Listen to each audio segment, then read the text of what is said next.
new world order. Order.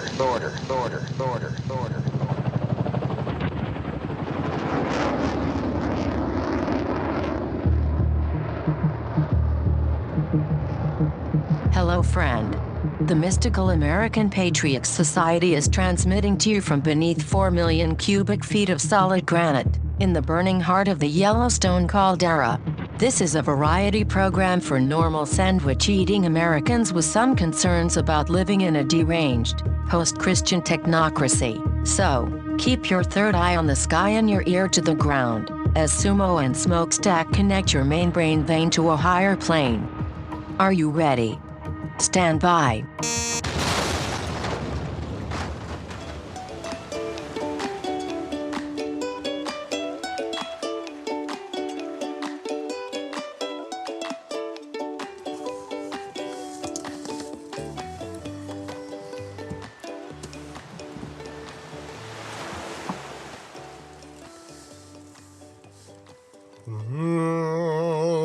I'm gonna try to get a little twangy.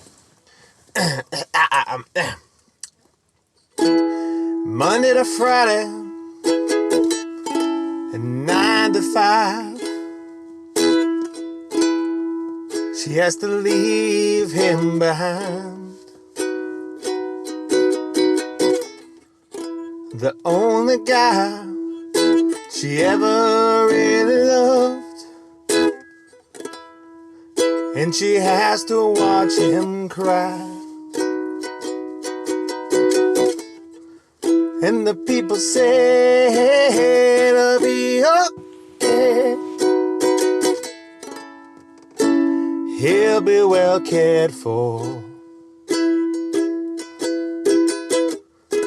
and she can watch him anytime she likes. Boss just needs her a little more.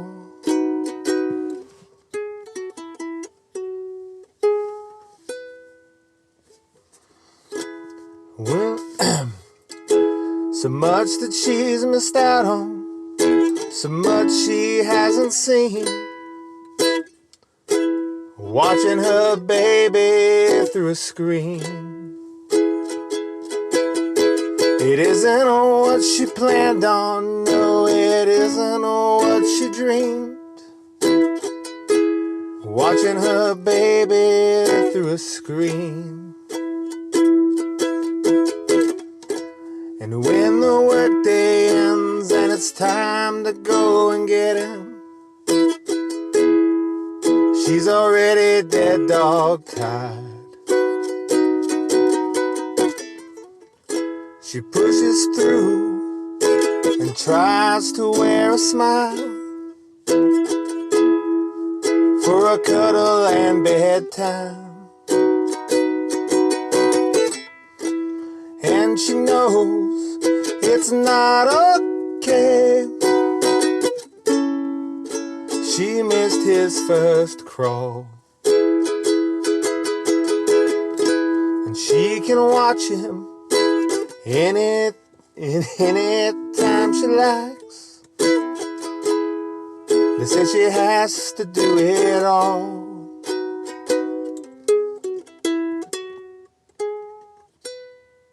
So much that she's missed out on, so much she hasn't seen.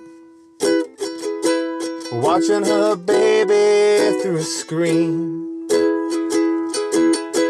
It isn't what she planned, no, it isn't what she dreamed.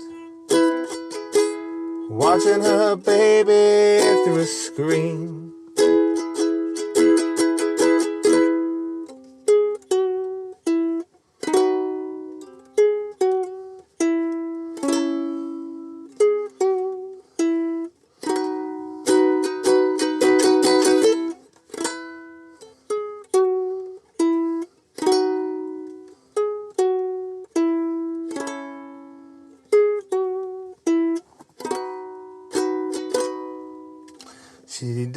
She wish she didn't need the money.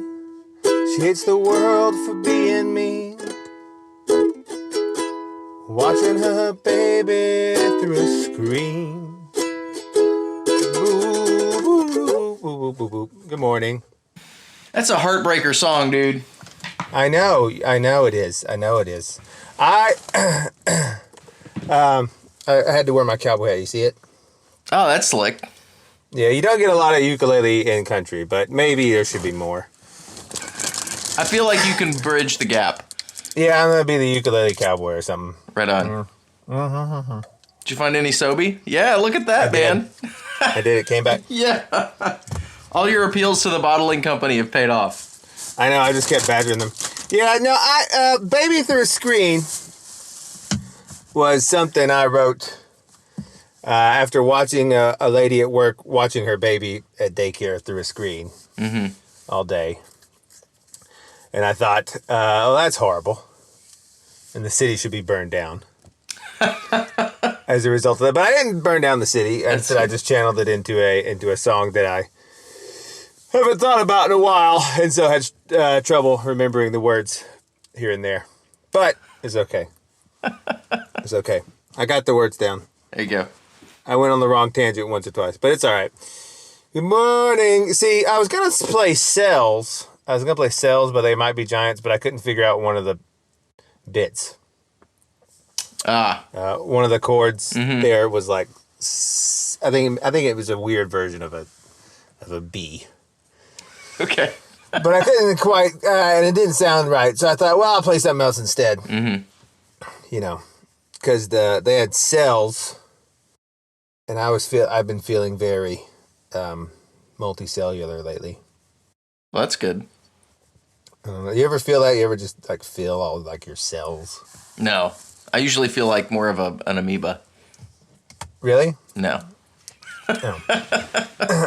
My dad used to always terrify us as kids because we would go swim in like the river or a lake or whatever. Yeah.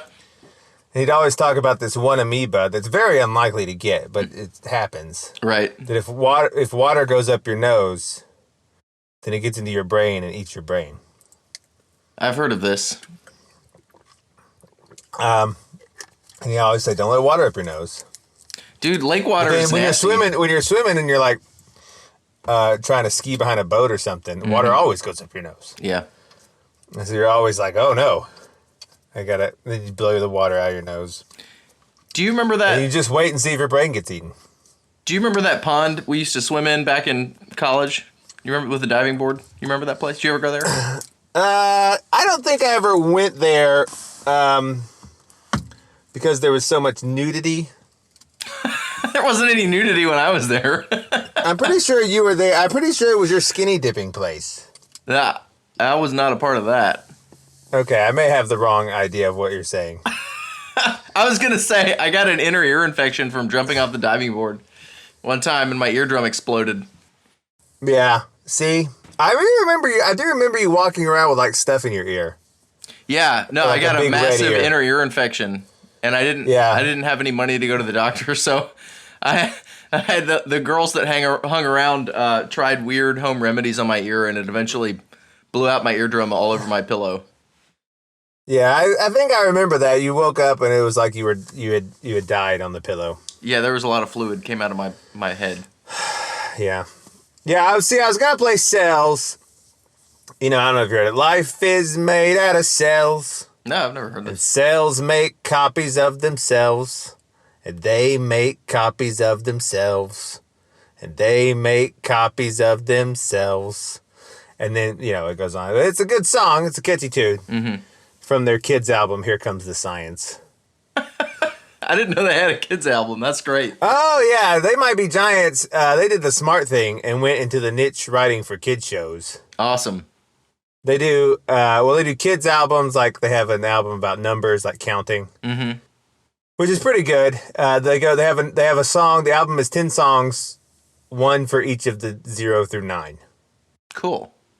Like one is like, there's only one everything, you know, and then something about 3 actually being the loneliest number or something like that.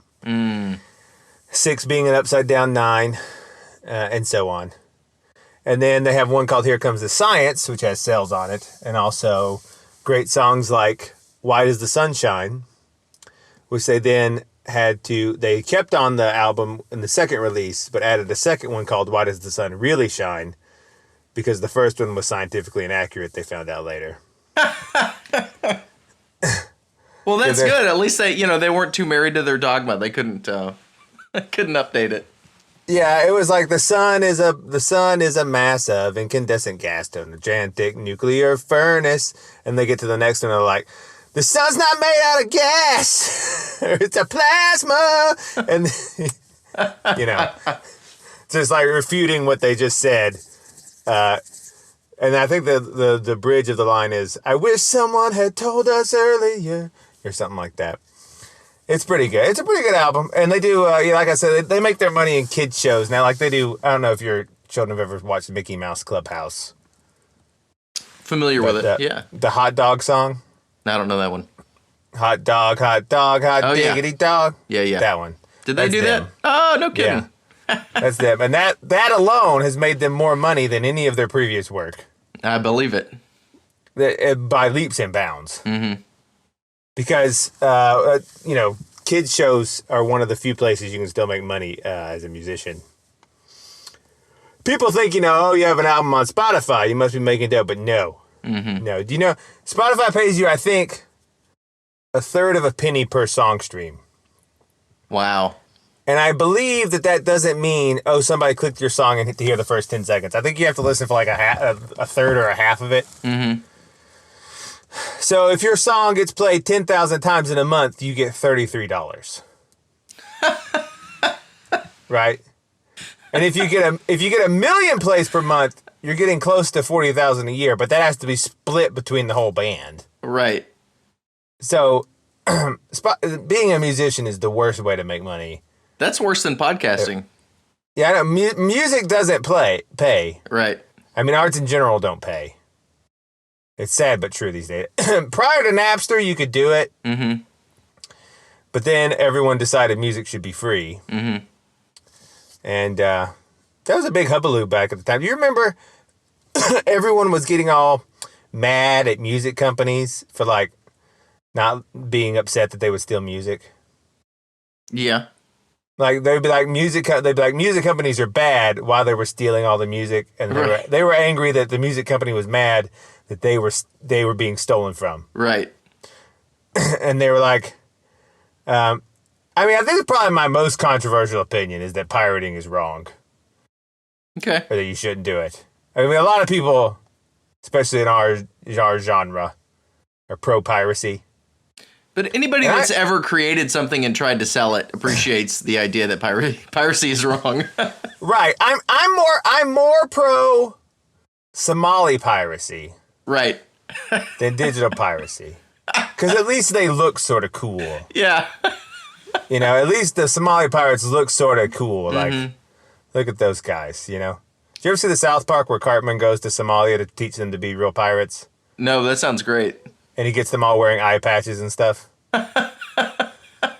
He's like, you call yourself pirates? None of you even have a peg leg. But anyway, yeah, I don't think I ever bought wholly into the, I should just be able to download this if I want it because of reasons crowd. Mm-hmm. Which was a weird crowd. Like, you would talk to them about it, and their justification would always come down to some weird thing of, like, it's not stealing if it isn't a physical property I can hold in my hands. Right. Pretty sure intellectual property law has well established that doesn't fly. I know, and people are like, look, it's not stealing because there's always more of it, and there's. Right. I mean, I was also never like raw music labels or whatever. Yeah, they have their own problems. Right. But they said to the artists and the consumers, look, if we go away, nobody's going to make money on music anymore. And they were 100% right. Yeah. If you have, you have your one in a millions like Taylor Swift and whatever. Mm-hmm. But by and large, almost all musicians make nothing. All right. Which they used to make up by going on a tour, selling tickets and merch and stuff. But now with COVID, that's largely dead too. Mm-hmm. So they just go sit in a dumpster with your guitar. Honestly, it's the same reason movies suck now. And also the news. Because so. I mean, there's a lot of ideology pandering in the movies, right? But that's because no one is making money in movies either. I see. Really, because because there's so much pirating of movies going on that everyone moved to streaming models, and Netflix pays you the equivalent of 33 cents on the penny. When you factor in that there's a lot more people involved in making a movie that have to have a cut of it. Right. Right. There's like a lot more people involved in making a movie. And so the amount of stuff they pay you per view of your movie, I mean, when you do it all in, like there's, you have the sound guy and the editor and the supporting actress, you get maybe like $10,000 for your movie. Yeah. I mean, it's nothing. So I don't know, you reap what you sow. People stole a lot of IP back 15, 20 years ago, and now all their media sucks. Well, it's just funny to me because the internet was supposed to issue in a golden age of creativity and, all the arts and all this stuff, and it really just kind of killed it. Well, it did, except it's people that are just doing it basically for free, for passion projects. Right. Which, I mean, can relate. It's good, yeah. But like that's why it was so right. Movies were so right for ideology spreading because, like, and I'm not judging all of our fans that are digital pirates. I'm just saying wear an eye patch when you do it. Yeah, peg leg.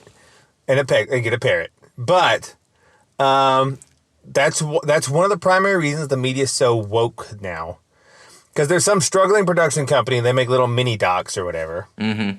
And they put them on Netflix or YouTube, and they get 20 cents every time someone watches a third of it. Right.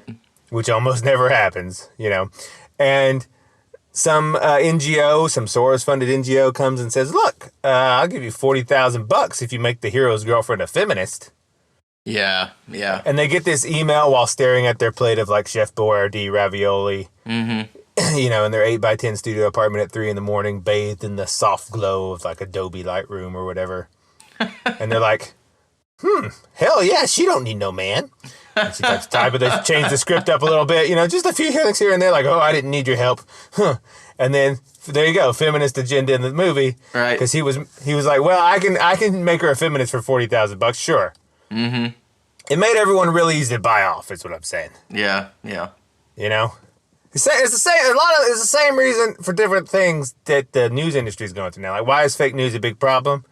Because no one can make money out of the news anymore. Mm-hmm. The internet killed every business, pretty much. Yeah. Except as we stated, stoking race war and whatnot. Right. It's still profitable. It made new businesses, but yeah. I mean, why is the news so awful? Well, because now everybody can be the news. Mm-hmm. And you don't have time to fact check anything. Right. Because if you put a story out 3 microseconds after somebody else, all the clicks have already gone. Mm-hmm. I mean, imagine a model where you get paid by clicks. Yeah. And how unprofitable that is. Mm-hmm. And then the amount of quality reduction you have to do. And then the amount of, like, purposeful stoking of anger you have to do to get enough clicks just to keep the doors open. Yep. That's why they write things to make you mad on purpose so that you will click. Yeah. That's like that's why it's like, oh, is Russiagate true? I don't know, but people are coming to the website. Yep. Keep the Russiagate going. Maybe it's true. Mm-hmm. I don't know. Doesn't really matter. Yeah. Doesn't really matter, because if we don't report on it, we won't be here. Yep. And that's how they, Well, take it home to network news, and like, how are they staying in business, or why would a company buy a commercial on linear cable programming that almost no one watches anymore? Or they like record it and skip over the commercials, or whatever. Those commercials don't work, so why are they paying for them? And it's like, well, if the news anchors are reporting on hysterical viruses and biological dangers all the time, freaking everybody out and making everybody hypochondriac, that's really profitable for the pharmaceutical companies that buy ads on network news all the time. Because if you watch those channels, like half the ads are for pharmaceuticals. Yeah. You know? Oh, yeah. Glenn Greenwald said this explicitly. He said, look, I know a lot of my journalist friends, they were hanging by a thread. And then Trump came along and everyone could be angry about something. Yep. And they got like triple the money overnight. Yeah. From people coming in from angry clicks. And, basically what's happening in the news now is what happened to the music industry and the movie industry, which is that now, because the music, if you think about it, the timeline makes perfect sense. First thing that happened was the Napster in the early 2000s, and music industry died first. And then pirating became very easy and popular, and then the movie industry died second. Yep. But then social media came along a little later, and about the same time period after it began, the news started falling apart. Because now everyone can tell you what the news is. Yep. And Twitter is just people that are actually there with a video camera showing you what's happening, and not like 4 days later. That's the main reason I'm on Twitter. To get and the news can't compete. The news cannot compete. Yeah. Like the old model doesn't work. No one buys newspapers anymore. Like the New York Times' whole business model, its whole entire existence was selling newspapers. Yeah. And now they're trying to make it into selling clicks, which doesn't work. It's not. They're going down. I mean, they had so much momentum, it'll take them some years to fully collapse. Right. But they're not going to be around in 10 years. Yeah. It's all over. It's all over. Some like 25-year-old waving his phone around in a riot put the New York Times out of business. They really did. Just like if you go on YouTube or Spotify or whatever, you can find a 25-year-old or even like a 16-year-old playing better guitar than anyone the mainstream is putting out. Easily. Yep. You know? I mean, even little things like I'll put the lyrics at least of Baby Through a Screen up against anything Nashville's put out in 30 years. Yeah. But I mean, the music could use just something I just put together real quick on the music, but the lyrics at least, as far as like making women cry, which is the main goal of the gold standard of country music. Yeah. Like is a country song good? Well, two questions of a flowchart. A, does it help blue-collar guys get drunk? Or B, does it make women cry? Yeah. And if it does one of those two, it passes. Right. Right, that's what country songs are for. Yep. But yeah, I know. I mean, I know a fella who I grew up with, and he's been. I mean, he's probably someone that that some of our listeners have heard of, right? In music, he's not like ultra famous, but he's out there, you know. And his ability to pull money out of this thing is, from what I gather, not the best. Yeah. You know, and he's really good, really, really, really talented. But it just doesn't. When there's a bunch of YouTubers that'll do it for nothing. Yeah, it's like, I could do that, but also there's an infinite amount of music on Spotify and YouTube and the internet that's free in any genre I want at any time. I mean, it's just supply and demand. When supply is infinite, it's, well, whatever. It's just like supply of news, it's infinite. It's infinite! The irony is not lost on me that we're talking about this while recording a free podcast. Listen. We're one of the bazillions of cuts that is causing the death of that industry. I know. We are killing everything. And, well, Matt, this podcast is going to be the best podcast. Well, undoubtedly. If not already. We're the future best podcast.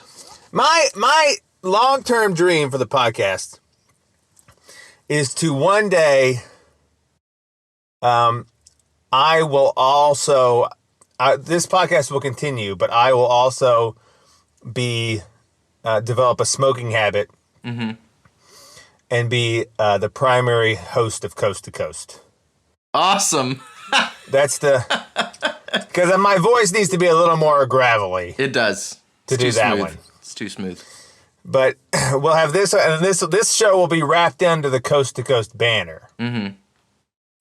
You know, and then I'll get Richard Hoagland on there on Coast to Coast for the 70,000th time to talk about, he brings up a picture of the moon and points at every hill and says, that's a man-made structure.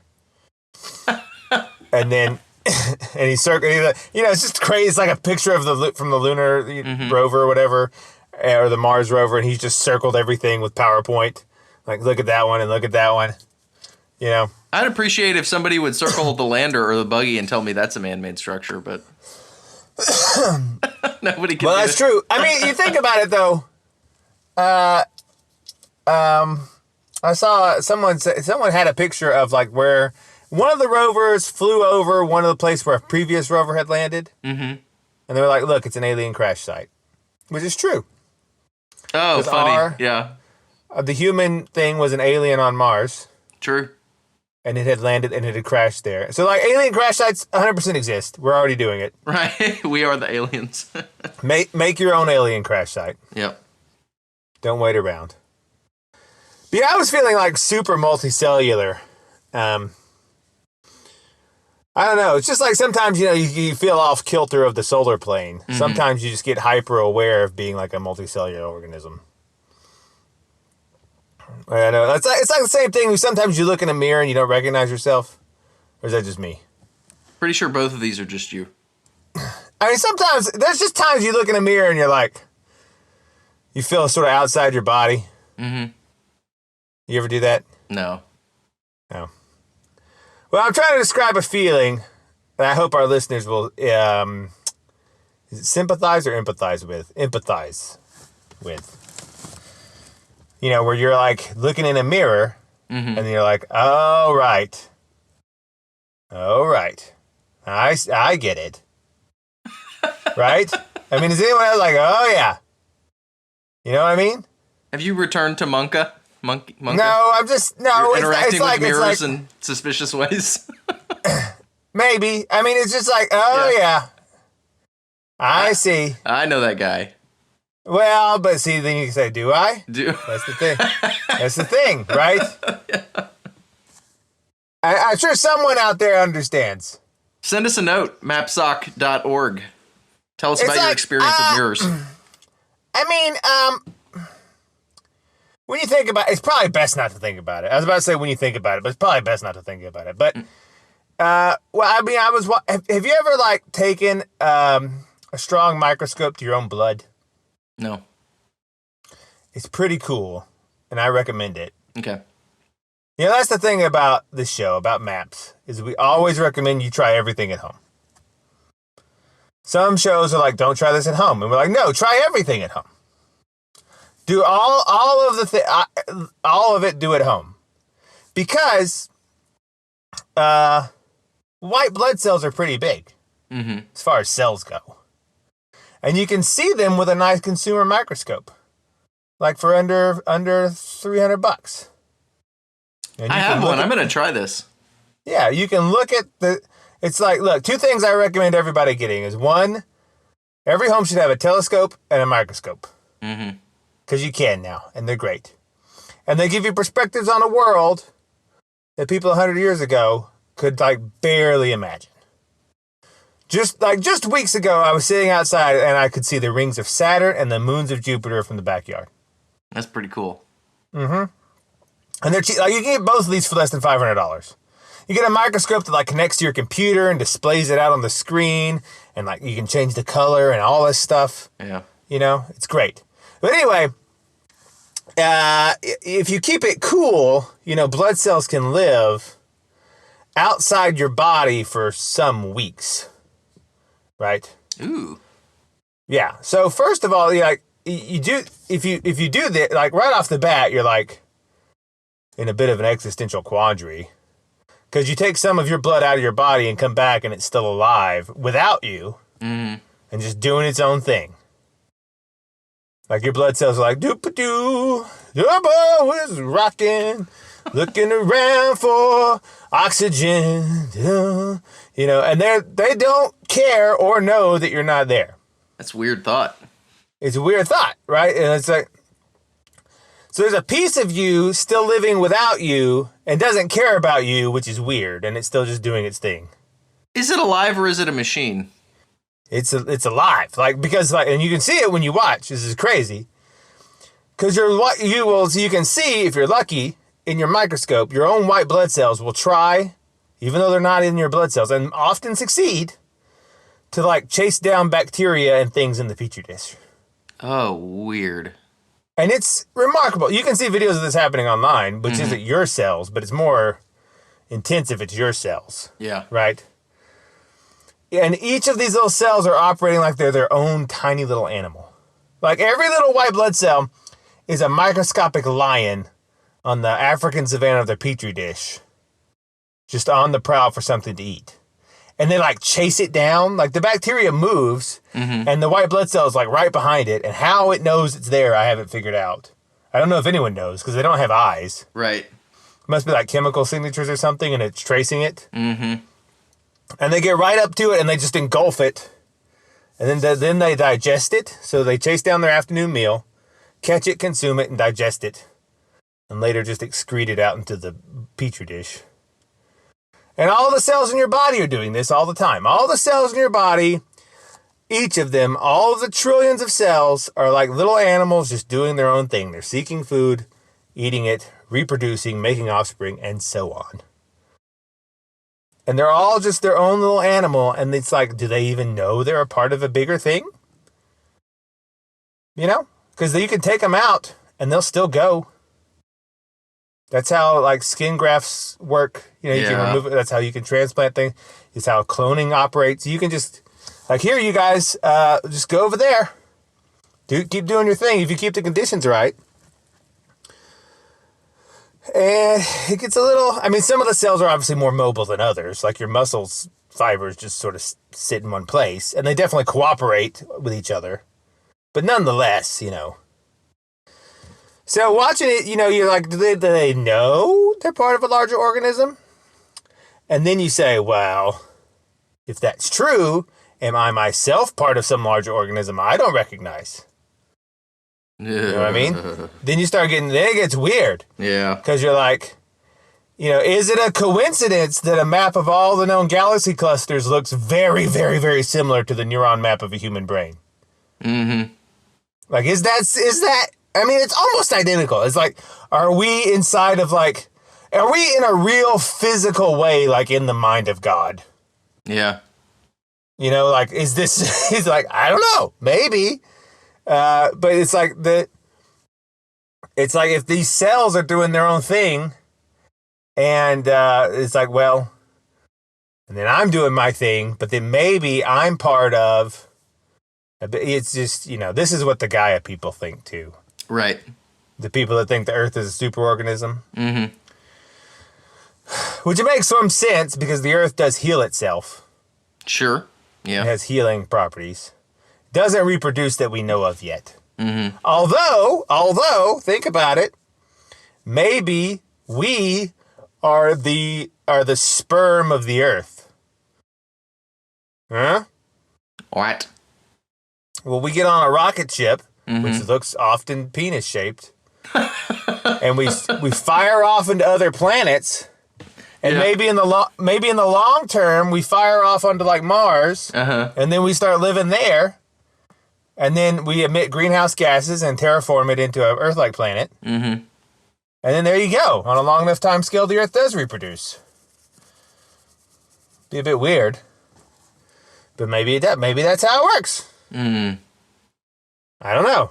That's with people, speaking of Richard Hoagland, the dude that talks about man-made structures. Maybe we did come from Mars and we made a face on Mars and then we sent over here. I don't think so, but it's an interesting idea. It's an interesting idea. What's your take on the Mars face? I saw this going on Twitter. The Mars face. My take on it is it does look weird. Mm-hmm. It's because the first picture over there, it looked very like a face, and then what they did was they went through and some guy and one of the people on Twitter, I forget who it was no, that's not true. But anyway, I'll explain it. They went through and they were taking pictures of the face on Mars at different angles with higher resolution. They're see, it doesn't look like a face. That was just lighting and shadow. Well, but anything that, anything that doesn't have coloration, that's only getting its features from its topography, you can put it in bad light. It doesn't look like anything. Exactly.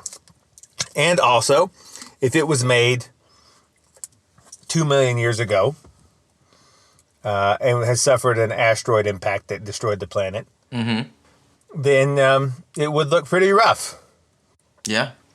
I mean, if an asteroid killed our planet, about the only thing that would remain of human civilization would be the pyramids. And it would still be there. People would say, oh, those are just natural hill formations. After a while. That's what they would do. Yeah. Because they'd be like, I don't know. It's just that this is strange geography here. Strange geology. And it looks like, but the thing is, even when they put it in the bad lighting, it still sort of looks like a face. I mean, you can still sort of see it. Right. And it's like, I don't know. It's just weird that there's a face, a human-looking face on Mars just sort of staring up at you. And, I know you probably listened to the recent Alex Jones podcast with Joe Rogan. I caught a little of it. Well, he got toward the end, he said, listen. Buzz Aldrin called me one time. I didn't hear this part. He did. He said, he said, we were going to talk about, I thought we were going to talk about his new book. And then he starts going, he's like, listen, the 2021 obelisk is on the moon of Mars. It's on Phobos. And aliens built the pyramids. And then he hung up. And maybe he's just trolling Alex Jones. And I feel like Alex Jones sort of suspected that. Yeah. Like, as if I was Buzz Aldrin, that's what I would do. I'd tell people I saw all sorts of stuff on the moon. Well, he's pretty salty at this point from everybody calling him a liar, so. Well, he shouldn't have lied. But, I mean, even from a religious standpoint, there's cells, going back to cells. I mean, like, maybe that's what we mean when we talk about the body of Christ. Like, maybe we're all, just as my cells are little bits of me, maybe we're all cells in the super Christ organism. Yeah, stones in the temple analogy. I mean, that translates. I don't know. And that maybe, and that sort of, maybe that's like, maybe wicked people are like cancer cells and they got to be cut out. Yeah. Maybe. Did I ever tell you about my friend who accidentally cannibalized Henrietta Lacks? What? Henrietta Lacks, HeLa cells. You ever heard of HeLa cells? No. HeLa cells come from the first two letters of Henrietta, H-E, and the last two letters of Lacks, L-A. Okay. HeLa. She was this African-American lady in like the, 40s, 50s? Somewhere in there. She died of cervical cancer. Tragic. Because she was quite young, I remember. Like, I don't know. I mean, not quite, but she was not old enough to die. I mean, I guess she was, because she did. I guess we're all old enough to die. Really. Yeah, good point. But anyway, her cells became the first, her cancer cells, human immortal cell line. Okay. Right, they kept culturing them so they could use them. Because you want like a standard cell line to test the same pharmaceuticals on. Like, well, I tested it in this lab, and then I'm going to use the exact same cell line over in this lab to compare. Right. Right, so she's like the default cancer. So she lives forever. In a biological way. Because we just keep her cells going. Even though they're all like gross cancer cells. From her cervix. So it may not be the way she wants to live forever. Nonetheless. But anyway, my buddy was in the lab being a bit loosey-goosey on safety protocols. As tends to happen as the clock gets past midnight. Yeah. Like one time I was fixing a crane over a big vat of radioactive cobalt-60 in the thing. And I was just I sort of slipped off the thing and I was just sort of dangling from the hook on my hands over the water. Now, would anything have happened? Probably not, because the water was deep enough that it's shielding. Okay. But it doesn't look good. You don't want to fall in there either way. If the safety manager had come in, like if OSHA had walked in. Right. If it would seem bad for people to be hanging off a hook over a pool of radioactivity. Yeah. But anyway, he was being a bit loosey-goosey, and he was mouth pipetting HeLa cells into a dish. Mm-hmm. You know, which is like mouth pipetting is basically you take like when you take a straw and you sip it up just a little bit. Yeah. And you cap it with your finger. Mm-hmm. He's doing that, but with a glass pipette.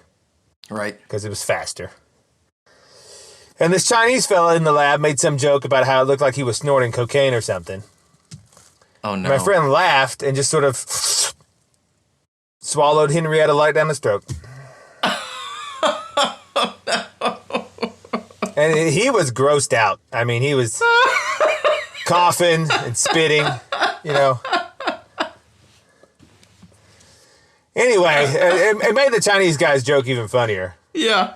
I still make fun of him to this day about eating Henrietta. Yeah. I'm like, you remember when you ate Henrietta? That poor lady. And she gave her life for science, and you just ate her. Yeah. But yeah, you know, it all the cells, it comes down to this, all philosophical problems come down to some variant of the one and the many. Okay. It's like the question of borders, but also unity. Right. You know? It's like, you got these cells, but cells have walls. You know what doesn't have a wall? America. See what I'm saying? Like if the cell wall breaks, Yeah. the cell dies, right? It's true. But see, you need the cell wall, not because the cells hate each other, but so that the cells can cooperate together. Right. If you take the cell walls and you lyse each cell, then all their contents just sort of spill out into a big puddle. Mm-hmm. And it's not any good. It's not any good. Yeah. So, deep biological wisdom for statecraft right there. I know. It's like, this is why I never really understood the idea of the Trinity was so hard for people. Mm-hmm. I mean, after the microscope. I mean, I'm not claiming I understand it, but the idea of one being many and many being one, you know, people are like, that can't happen. It's like, just take out a microscope. Right. Look, one can't be 3 and 3, 1 here. Well, you're 1 in 30 trillion and 30 trillion in 1. Yeah. You know, it's like very easy to imagine multiplicity and unity. Yeah, the mystery is not foreign to our experience, really. Right. Yeah. Right. It's not. It's not. But it's still a mystery. But yeah, but biological statecraft. That's a thing I'm going to start. Sweet. Memeing. We are the organism. The American organism. The American organism. But anyway, I'm not going to talk about that today. Okay. That was all me not that off talking my about show things. notes. Okay, good. Not talked about. We didn't talk about it, but then we did. As happens on our show. Yeah. Now see, I got to find my other thing. I think it's under my cowboy hat. No. Do you know, this is by the way, this is a... Sumo is like wrestling around in his studio with all these different objects, and there's all these notebooks with weird chicken scratch and diagrams all over them that look like the work of a schizo mental patient. Speaking of kitchen scratch and diagrams, do you see my new ukulele? That's awesome. I painted this one, Day of the Dead, because today's Halloween. Yeah. So I gave it some Day of the Dead skulls. Always paint your musical instruments, by the way. I can't stress that, encourage that enough. If you have a musical instrument, you should paint it with something cool. I'm going to surprise my wife by painting her guitar. Yeah, especially... She'll love it. Especially if someone doesn't know. Yeah, you just do it. You should paint it with something that they don't want. You know, out of love. I have my dulcimer is painted with holly berries. Oh. Because it's my Christmas instrument. Mm-hmm. Because it's very nice to like sit around the fire on a cold night and just you can nicely, easily, gently play Christmas songs. And then I have one ukulele painted with Day of the Dead. I have one painted with Spaceman. Cool. He's floating above the earth, playing a ukulele. And then I And then I have one with a slogan that says "Love, Peace, and Chicken Grease" on it. And then I have one with an alien who is on Route 66. And then I have one more with... I got too many ukuleles. I have one more... it's like a psychedelic desert scene. Cool. With like a little psychedelic bunny. It's like 6 ukuleles or something. I have 7. Wow. I have... some might say that's 6 too many. Mm-hmm. But really, you do need at least 2 of your... Because you carry one around. Like, even if you have a guitar. You can keep one in every vehicle, every room of the house. I have 7 ukuleles, 3 guitars, a harp, a dulcimer, banjo. I think that's all. That harp is a real, like, it's a piece of furniture. I mean, that's a commitment. Well, it's a Celtic harp. It's a smaller one. Oh, okay. But it's still not easy to play portably. You got to sit down in the right way in the grass. Right. Or whatever. Like, you can't... It's hard to play it standing up. Mm-hmm. You still got to sit down, which is one of the main disadvantages of a harp, is that you have to... It's very cumbersome. Yes. To, like... You know, you can't, like... No one plays air harp. You know what I mean? Because you got to sit down. It doesn't make any sense to play air harp. Right. But anyway, where was I? I was going to say something. I don't know. I said what we were not going to talk about. Okay. I said all of that was preliminary. Right. But what we are going to talk about today is a little book called Science Fictions. Science Fictions by Stuart Ritchie, How Fraud, Bias, Negligence, and Hype Undermine the Search for Truth. And we're going to just really attack science today. Because it needs to be taken down a few pegs. They deserve it. They deserve it. We have to attack science. And like anytime someone says believe science, I'm going to give you a sledgehammer you can just whack their kneecaps with. Like, oh, believe science? Bam! You've got to listen to the science. You've got to listen to the science. Okay, so easily the most popular psychological book of the past decade is a book called Thinking Fast and Slow by Daniel Kahneman. Okay. Right? So first, you got to watch out for the name, Kahneman. Kahneman. I'm just saying. Waynell Sexton. Right. Now, I think this is a real guy, unlike Waynell Sexton. Okay. But he won the Nobel Prize in Economics in 2002 for his work on human irrationality, and published like dozens of clever experiments showing the limits of our ability to think rationally, you know.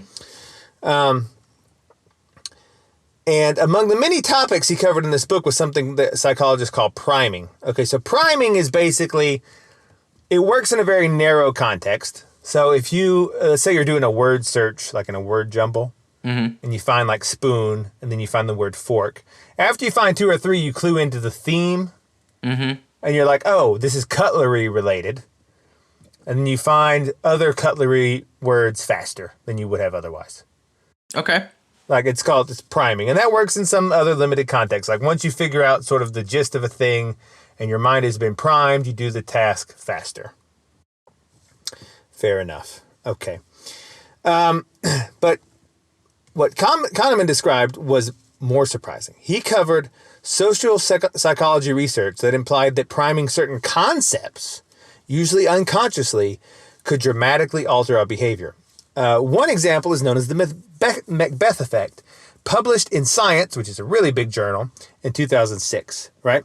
So researchers found that being asked to copy down a story about unethical deeds made participants more likely to want to buy soap. Right. And laughter is the appropriate response to that. Which is what you should do when most studies come out, is you just laugh at it. Okay. Asking them to recall something unethical they'd done in the past made it more likely that they'd pick up an antiseptic wipe upon leaving the lab. Right? That's the idea. This went way beyond priming like words in a word jumble. This implied that the brain worked in a far more like distantly joined thing than we imagined. Okay. Right? making like these big, strong connections between things that we probably didn't really think were connected, right?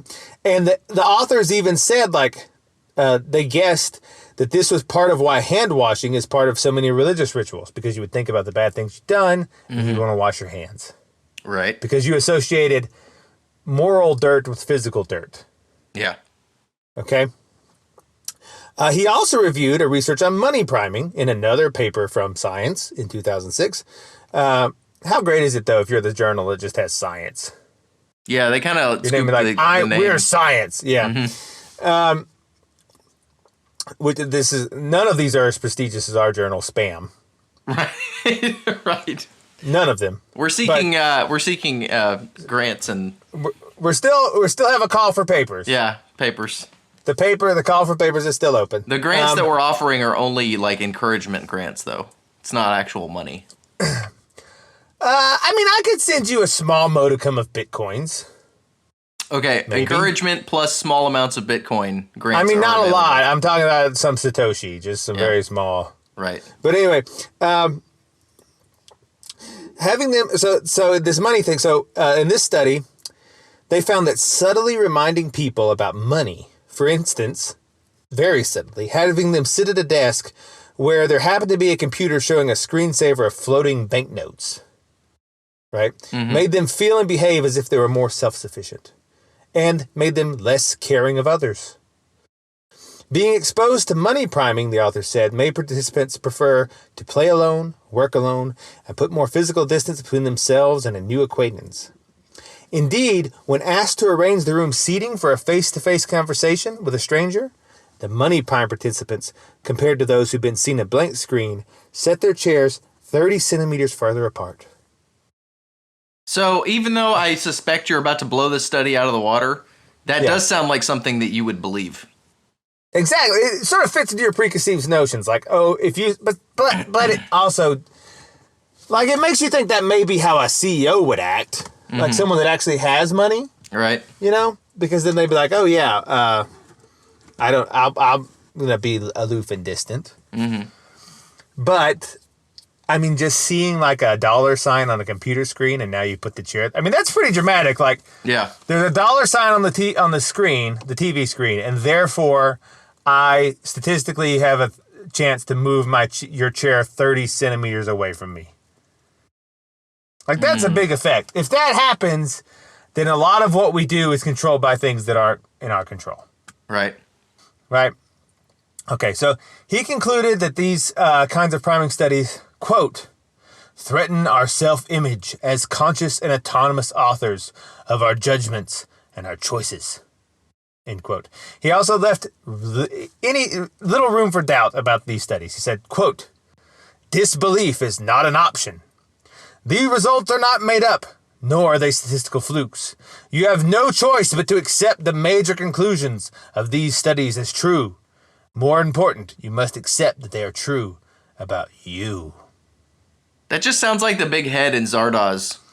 I know. Well, it's partly because I was being Zardoz. Like, right. He doesn't sound like that. Okay, but an attempt to replicate one of these studies sparked what has become known as the Replication Crisis. Have you heard of the Replication Crisis? Indeed. All right, so in the original priming study, the researchers asked participants to find the odd one out from a jumbled list of words, right? For half of the participants, the odd words out were random and neutral. For the other half, the words had to do with elderly people. These included like the words like old, gray, wise, knitting, and Florida. Which, fair. Okay.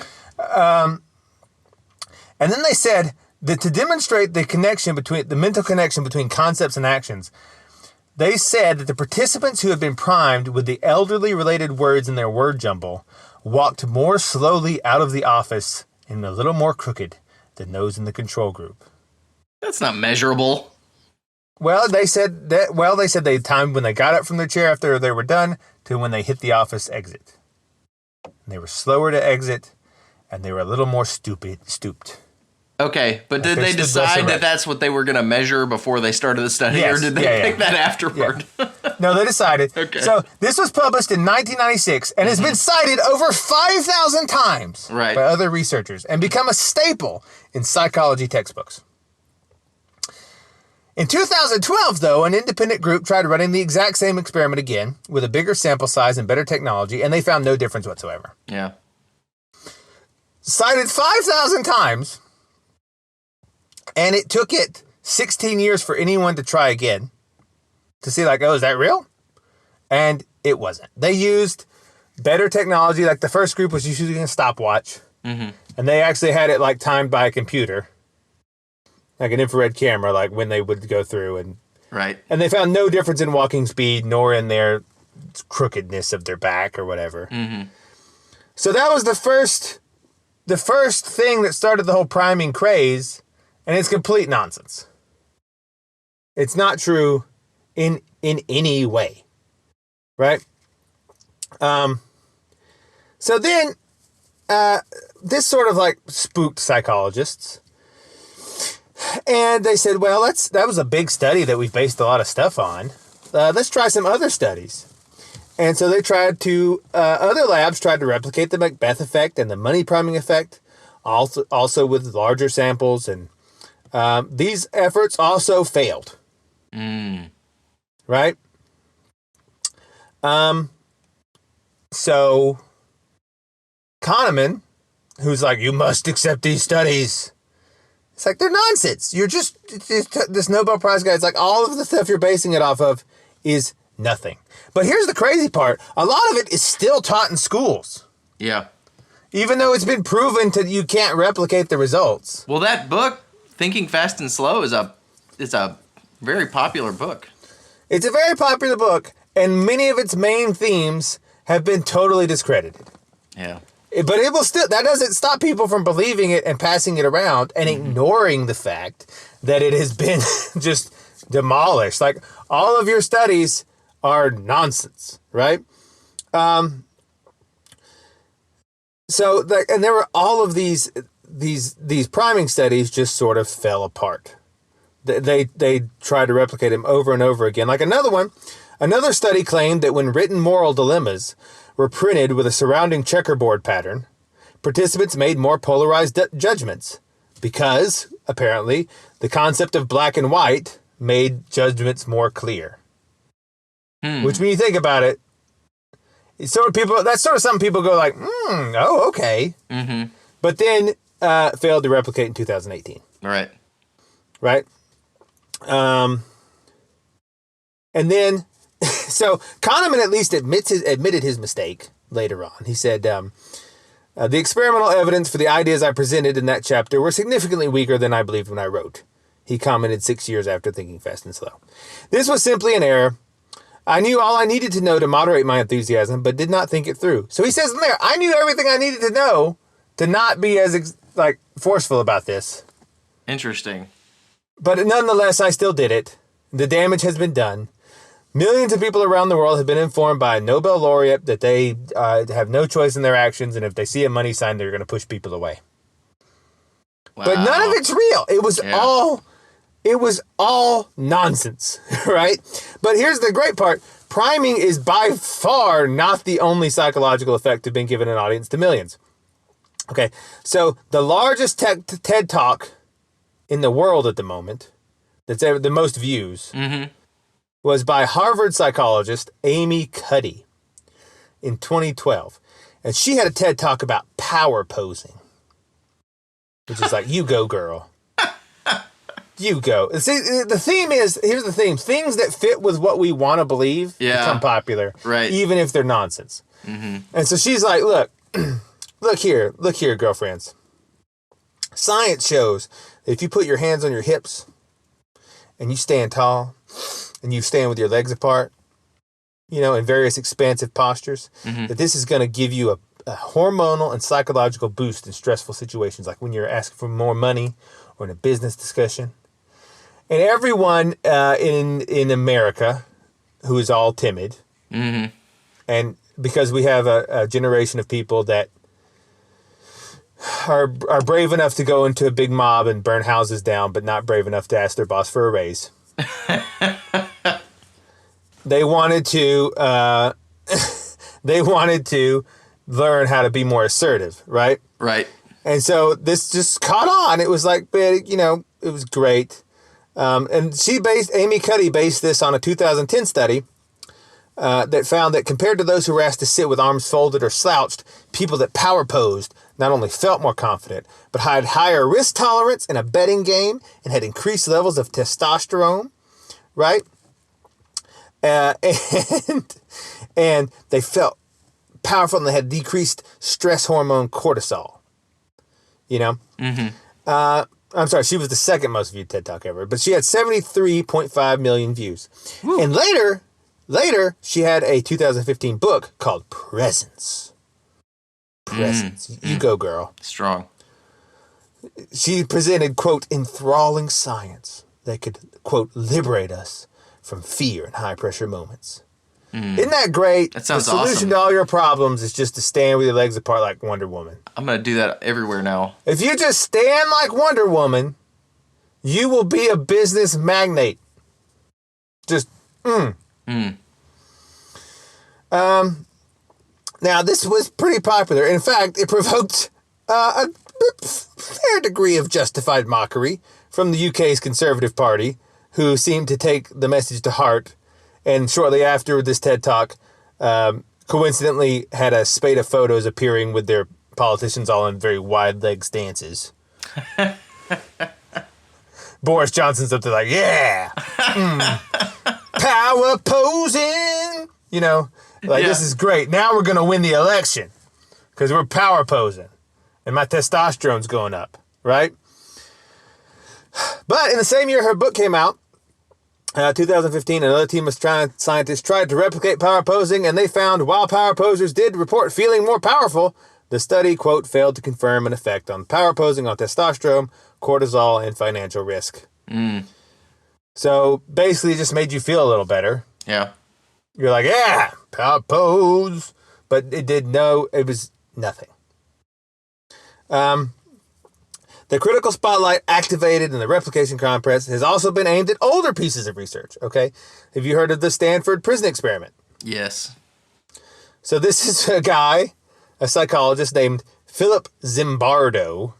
So again, like, look, names, you should judge people based on their names. You really should. If someone is named Zimbardo. Yeah. If someone's name starts with a Z, first of all. Right. Like, I'm Zordon the Magnificent. Just Zardoz. Be a little careful. Yeah. Of anyone that's name starts with a Z. Commander Zim. Yeah. I know a guy whose last name is Quisling, and I would not trust him. And that's probably biological because I'm pretty sure, I don't have 100% truth, I'm pretty sure he's descended from the Quisling that gave the name Quisling to Quisling. Right. Anyway. And I won't go into that. I'll just say that,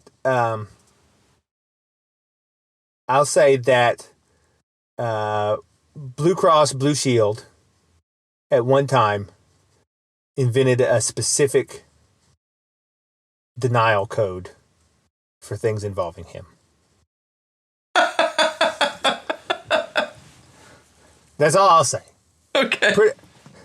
They had, you have denial codes for like reasons, and they had their own just for like anything that he would claim. Man. Anyway. So just be wary of people's names. Blown the heck out.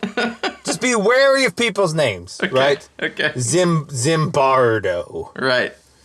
So Philip Zimbardo, and if you say it like that to people, if you're ever running for office and your opponent is named Zimbardo, just every time they comes Zimbardo, which is really like drive people home, like his name's Zimbardo. Well, you could also say it like a happy Italian guy, like Zimbardo. Make me a pizza. No, Zimbardo. Yeah, no. A happy Italian name's like Da Vinci. Okay. Or something. Zimbardo is like a creepy Italian. Anyway,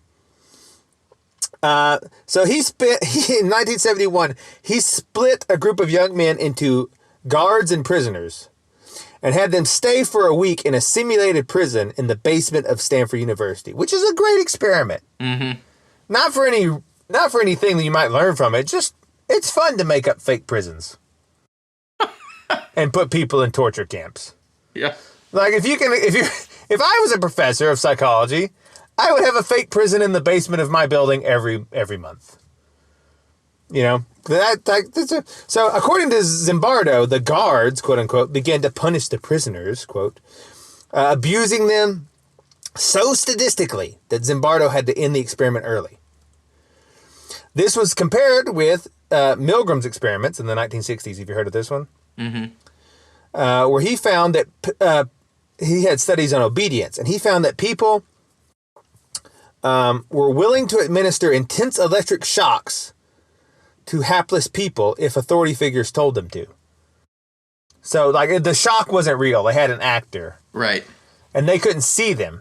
But they were in another room, and they would say, they'd be like, here's the experiment. Anytime this person gets it wrong, I want you to push the button. It's going to give them a little electric shock, and we're going to see how electric shocks train the person to learn better or worse. Mm-hmm. You know? And they're like, it's just a tiny little zap. And they're like, okay. But they push it, and the first one, the guy's like, oh, you know, every time he gets a question wrong. Right. But then, like, by the 20th time, the guy's like, and they're like, okay, now press it again. And the guy's like, really? Is he okay? And like, just press it. It's fine. The guy's wearing a lab coat. He's fine. And they're like, okay. I was like, are you sure we should be doing this? Trust me, I'm a doctor. Okay. And they just keep pressing it. You know, despite all evidence that they're killing somebody. The idea was, despite all evidence that they're killing somebody, some guy in a lab coat being like, it's fine. They just keep pressing the button. So they said that they took Zimbardo's experiment and Milgram's experiment, and they said, oh, look, human nature is very bad. We're just very, very bad. And the Stanford prison experiment was the most famous psychological experiment, probably of the 20th century. Yeah. Taught everywhere, all the time, right?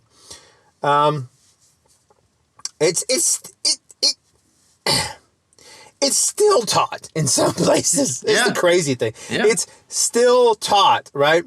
Zimbardo example, to see how big of a change this made, he used his experiment to testify as an expert witness in the Abu Ghraib trials of the U.S. military prison, arguing that the guards had no real moral agency. They were just filling the roles they took on, and that anyone who's given the task of guard becomes a torturer and an abuser. And you just can't help it. Those Abu Ghraib guards, they really just couldn't help themselves. Social justice for Abu Ghraib guards. I love it. They really just couldn't. They couldn't do anything about it. You know, if you were there, you would have also been putting bags on their heads and whipping them. You know, it's just there's nothing they could do. But in 2019, researcher and film director Thibault Letexier published a paper entitled Debunking the Stanford Prison Experiment, where he produced never-before-seen transcripts of tapes of Zimbardo intervening directly in his experiment, giving the guards very precise instructions on how to behave, going so far as to suggest specific ways of dehumanizing the prisoners, like denying them the use of toilets. Right. So the whole thing he made his guards, quote-unquote, do, the whole thing, he just made them do it. He told them what to do. And he presented it as like they were just running it as they would without his... Whoa, okay. Which means that he told them to do almost everything. Because we have like the recordings and transcripts of the recordings. And he just told them basically what to do to be torturers. And then they were like, okay, teacher says you can't go to the bathroom. Right. I need that A. So I'm not letting you out of the thing. And then they're like, see, look at what they... So all of his quote-unquote science is it's scientifically meaningless. The whole thing was fake and get. Well, is it really meaningless, or does it just... are the particular conclusions he came to not valid? I guess it means that if you ask an undergrad student, if you tell an undergrad student he'll get an A for not opening a locked door for someone that needs to go pee, that he will probably do it. Okay. That's what that means. But the idea that people just spontaneously, because they're given the title guard, become torturers like Abu Ghraib style, right, is worthless. It's a complete it's nothing, right? So you have this, you have the fail of the priming, you have the fail of the Zimbardo, all this stuff. So psychologists said, maybe we have a problem. And the psychological field wondered, like, how many of our studies can we actually trust? So they put together a team. They put together a big team to run large-scale replications of all their prominent studies across multiple different labs in the country. Mm-hmm. Right?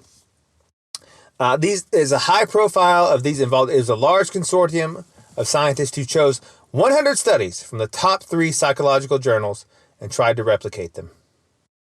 The results, published in Science in 2015, said that only 39% of their studies could be replicated successfully.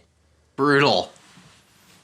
That means basically, that's basically 40%. 60% of everything they've put out for the past decades is garbage. Yep. And all the public policy that's been based on it, and all the economic policy based on it, and all the people telling you to power pose, and how you should feel to go into your business meeting, is all garbage. Expert witnesses in deciding legal cases? Yeah. That's a big one. Yeah. Basically 2/3 of their conclusions are just demonstrably false. That they've been pumping into people's heads for decades, which is, again, why physics is the best. There's that quote, in science, there's only physics. The rest is stamp collecting. We used to say that to the biologists, like, you're just cataloging animals. Yeah. Which is great, but let's not pretend you're a scientist. Let's not pretend that you're a scientist. So what is psychology? You can't put that on the same level as it's not even that. biology. It's not even that. You're just drawing finger paints. I used to think economics was the worst science, but psychology is definitely the worst. Right. Okay. So, other disciplines said, we should check our own work. Yeah. We should check our work. Because apparently we haven't been for the past 50 years. Apparently no one's ever checked this work.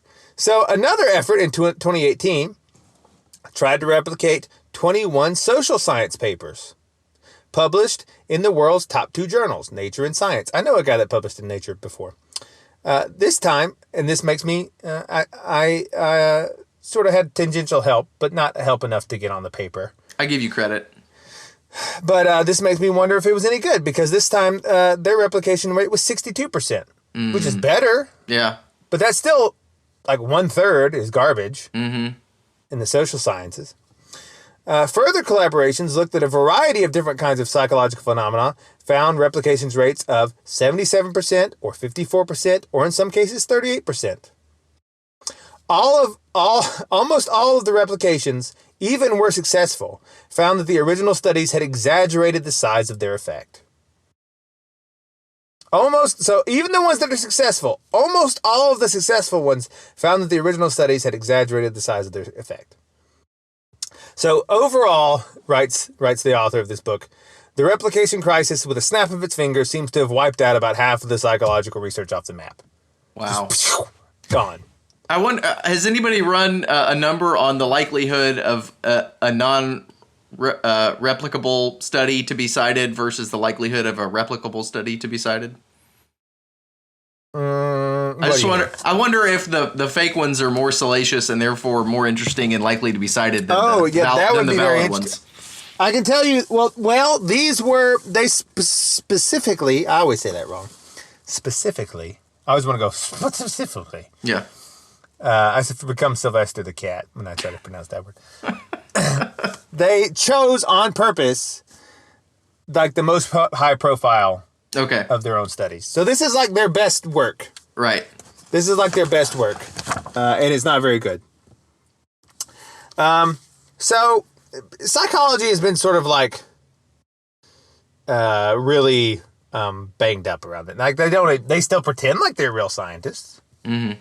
Like when you go to but they know in their heart that they're all frauds. Right. At this point. So, like Pope Stephen, I'm sorry, that's another thing. So he was making a comparison to Pope Stephen the Seventh, who dug up the corpse of one of his predecessors, Pope Formosus, and put it on trial. Which is a good analogy, because you're digging up all these old studies, putting them on trial. The corpse is found guilty, by the way. That really happened? Yeah, in 897. Pope Stephen VI, he got mad at some of the things that the Pope Formosus had said. Mm-hmm. So they said, well, I'm charging him with heresy and invalidating the things he said. And then they dug up his corpse and they put it in a chair. They dressed it in papal garments and they put it in a chair in the jury room. And they had an accuser and they had a whole 9 yards, everything except the accused could not speak back. But he had a defender and everything. And they would wheel him around. They'd carry him from like the witness chair back to the defendant's chair. And just plop his skeleton there.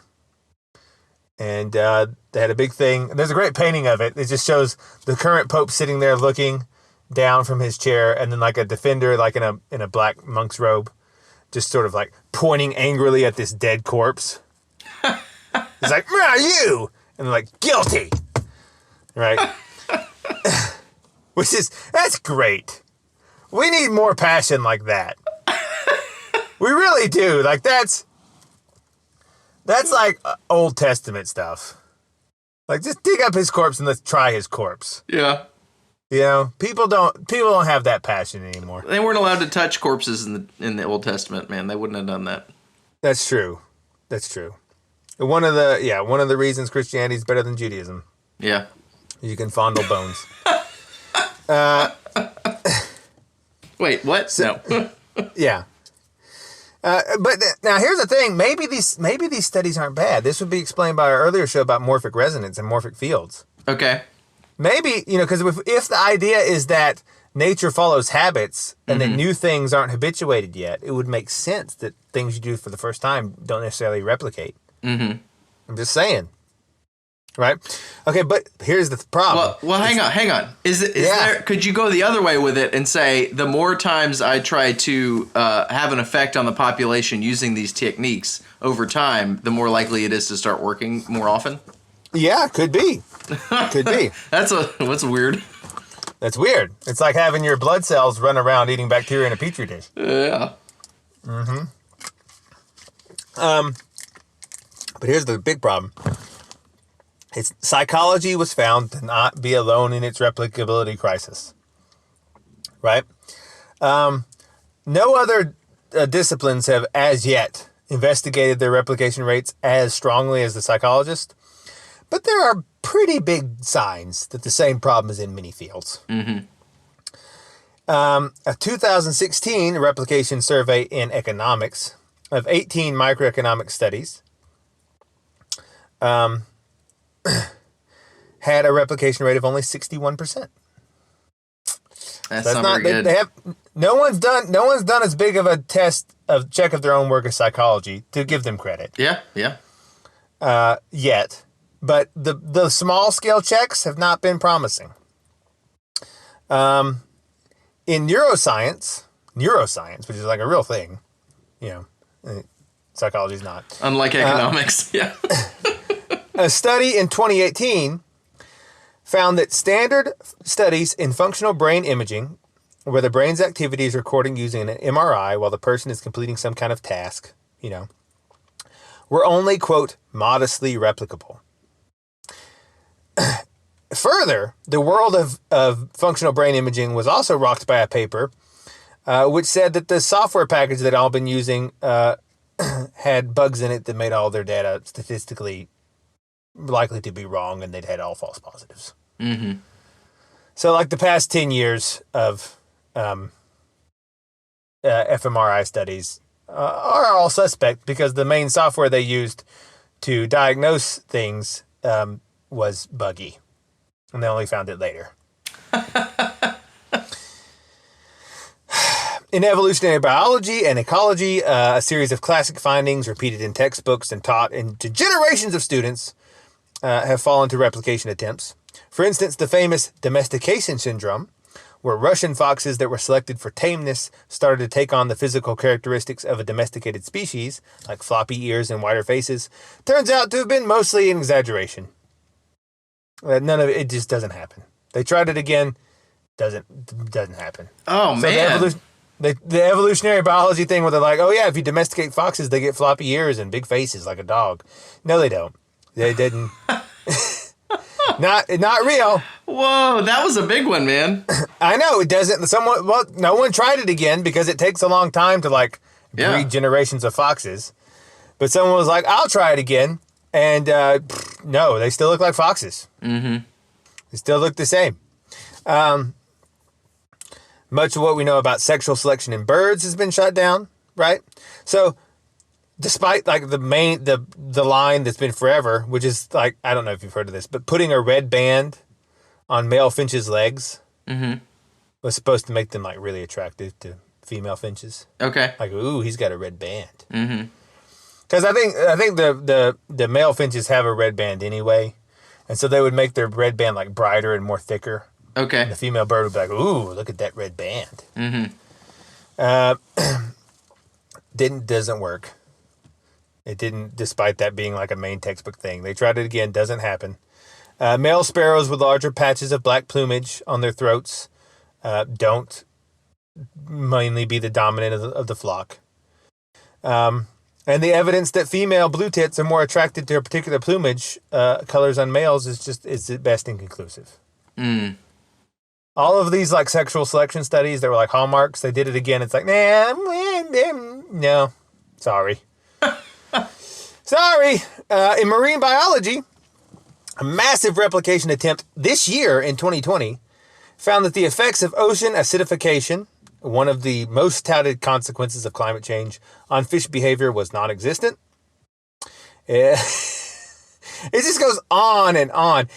In organic chemistry, which is it's almost physics. Oh, it's just so close. I mean, not really. Organic chemistry. Chemistry's almost physics. Organic chemistry is just cookbooking.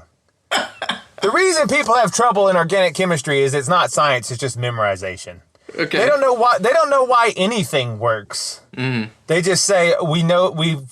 There's theory behind it. Mm-hmm. It's just oh yeah, this mixed with that. The reason people find it a difficult class is because it's just memorizing a lot of random facts with no rhyme or reason to them. Mm. It's not. It's just witchcraft. It works, but there's no theory of to why it works. I have news. Anyway, yeah. So in organic chemistry, they an editorial board attempt to replicate their own lab. So they have this journal named Organic Synthesis. They had an unusual policy where their editorial boards required submitters to reattempt their own studies before submission, right? Mm-hmm. And they found that 7.5% of people of submissions failed because of replication, which isn't bad, 7.5. But then you think that's people that submitted and then they had a high test thing. So they were already pretty confident in the thing. Mm-hmm. And they said, you do it again, and it fails again. Okay, so organic chemistry did okay. It did okay so far. But think about that. These are just the ones that we know about. Yeah. What other studies are we basing social policy, economic policy, student health, that are just complete garbage? Probably all of them. That's my because look, here's the thing. People talk about we love science because look, we have iPhones and they give us cars. This is what people do whenever you talk bad about science. Oh, you're driving a car. Oh, you have a car. Yeah. You love you need science. You talk bad about science, but you use it every day. That's what people do. Yeah. But look, Here's the thing. Science isn't proof of knowledge. Engineering is proof of knowledge. You understand, this is something you really got to understand this. When you understand something, it transitions from being science to being engineering. We understand electricity, and that's why there exist electrical engineers. Right. We understand mechanics, that's why there exist mechanical engineers. There are no evolutionary engineers because we don't understand it at all, really. That doesn't mean it's wrong, but it means our understanding of it is very primitive because we can't, like the Fox study, we can't breed things to be what we want. Right. With any high degree of confidence. We can't evolve a virus to do the thing that we want it to do. There's no gravitational engineers because we don't have any real understanding of gravity. We know basically that things fall. Yeah. We know that big things pull things toward them for some reason, and we can know how fast they fall based on how big they are, like their acceleration rate, but that's about it. That's right. But we do understand nuclear, not as much as electricity, but we understand nuclear enough to have nuclear engineers. Yeah. When you understand something, it crosses over into being engineering. And if you can't do anything with it, then this is why they always try to bring it into the world. Like, oh, well, we understand it. We can power pose. See? But see, if you can't do anything with it, you don't really understand it yet. Right. That's the thing. Like your iPhone isn't really science so much as it is engineering. You know? Then that's true of your car, too. The only part of your car that was really a scientific achievement was the combustion engine. And figuring out gasoline and stuff. The rest of it's just guys making gears go. Yeah. You know, it's not really like a science project. I don't know. I'm just saying. Here's the problem. No one runs replication studies. Yeah. Nobody. Because it's not cool or sexy to run replication studies. Because you don't get, no one is paying you to go do work that's presumed to have already been done. Yeah, go to a granting institution and say, hey, this one that you've already given a grant to and that this paper that has been published and accepted as science, can you give me a grant to do it again and see if I can invalidate it, you know? They're not going to give you a grant for that. Yeah, I mean, in economics, 0.1% of all articles published have even had replications attempted. Wow. 0.1%. Right? In psychology, the number was better, but horrible. It was 1%. Because the whole basis of scientific proof is repeatability. Right, but it isn't anymore. It's, quote, peer review. Oh, right. It's peer review. Is that a peer review? Peer review doesn't mean anything. Yeah. Facebook is peer reviewed. That's all that means is my friends looked at it. Yeah, like a retweet is basically peer review. Yeah, Facebook is peer reviewed. Twitter, peer reviewed is garbage. It doesn't mean anything. What you want is peer replication. Right. That's what the standard should be. Like, has this been peer replicated? Have other people tried this and found the same result? If the answer is no, it's garbage. And it's almost always no. People do not science gave up because everybody has this publish or perish mentality where everyone is trying to get in tenure. Because we have for every academic spot in the country, there are 1,000 people that want it. And they all want to publish the latest, greatest thing to get in there. And no one is going to spend their time just repeating studies. Yeah. What we ought to do is that ought to be what grad students do, is they just repeat studies. Really. But that doesn't happen. They all get assigned to working with some professor on his latest nonsense, trying to prove whatever his theory is. And then it doesn't, that's just what they end up doing. But really, grad students should be like, that should be part of the things. Like, you got to replicate 3 or 4 studies. Yeah. And just see and publish it, But that doesn't happen. But just remember, peer review is garbage. Remember that when they talk about climate change, things about the virus, Global warming and human psychology. It's all, none of it has been fact checked. And that's not just a statement. That's literally almost none of it has ever been run twice. We need the Snopes lady over here in the science department, please. Yeah. Additionally, as he makes clear in this book, a lot of the, when they were doing these replicability studies and they went through it with a fine-tooth comb, they found that a lot of scientists weren't quite clear on what statistics were. Which I have seen myself. People that aren't... Look, I'm just... To be charitable, biologists and doctors aren't the best trained in math. Yeah. And there's a lot of... when you actually go through their work, there's a lot of hand-waving that goes on in their statistics. Like, they'll go, and then this, and you're like, wait a minute. I don't know that follows from that. Yeah. But then the paper just continues on, and no one ever says anything. Right? But see, and I don't think that they should even include math, really. Like, if you don't, like, it shouldn't be like a thing that's shameful to not have math in your scientific paper. It's become like shameful, like everyone feels like they need to have a graph or like, and put a trend line on it and have a confidence interval. And almost none of them know actually how to do that. But people feel like to be scientists, they need some math. Right. But that's not true. Faraday, who gave us the modern understanding of electricity largely, his paper had no math whatsoever. It was all just diagrams. And you especially don't need it in biology. You don't need any math. Just talk about the foot of the newt or whatever, you know? Just whatever it is you're doing. Okay, so I'll give you a few more examples. In microeconomics, a reanalysis of 67 studies could only reproduce the results from 22 of them. So 67, they got 22. In geoscience, which you think is a little more of a hard science, researchers had at least minor problems getting the same result in 37 of 39. Wow.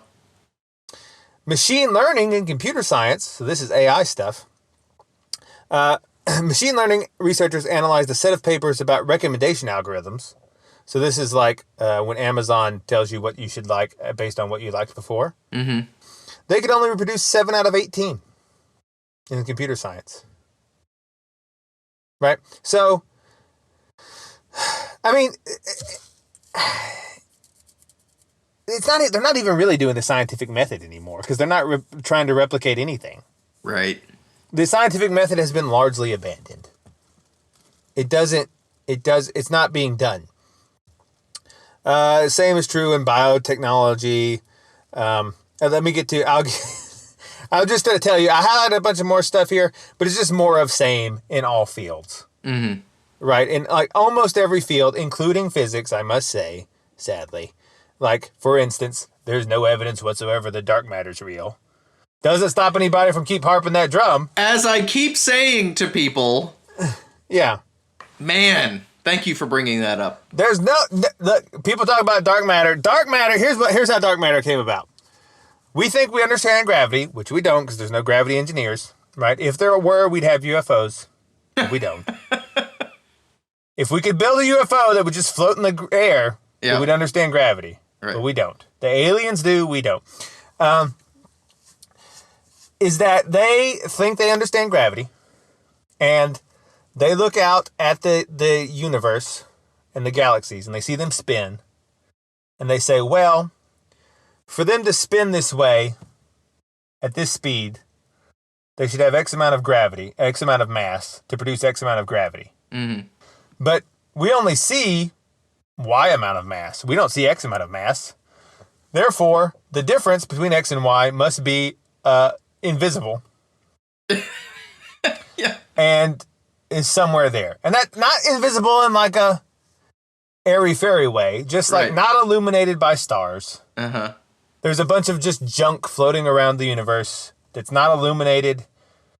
It's not producing luminance that we can see. Right. It's just like planets. There's maybe derelict planets just floating around, not attached to any star or whatever, just all over the place. And that's what dark matter is. But that's literally what it was. They were like, oh, well, the difference must be invisible. Right. It arises from the failure of the model. There's no physical evidence whatsoever. Right. It arises from the fact. So to keep the model, they just threw in an invisible factor and said, "Oh, it's," and then dark energy comes from the same sort of thing. So and wait, I got a physics question for you. Do you consider special relativity to be the same sort of thing that it arises from the failure of the model, or does it prove itself out? I think special relativity proves itself out. I'm not convinced of the total lack of something like an ether. Okay. Because I think, really, if you think about it, then that makes sort of space-time like the ether. Mm-hmm. Maybe. But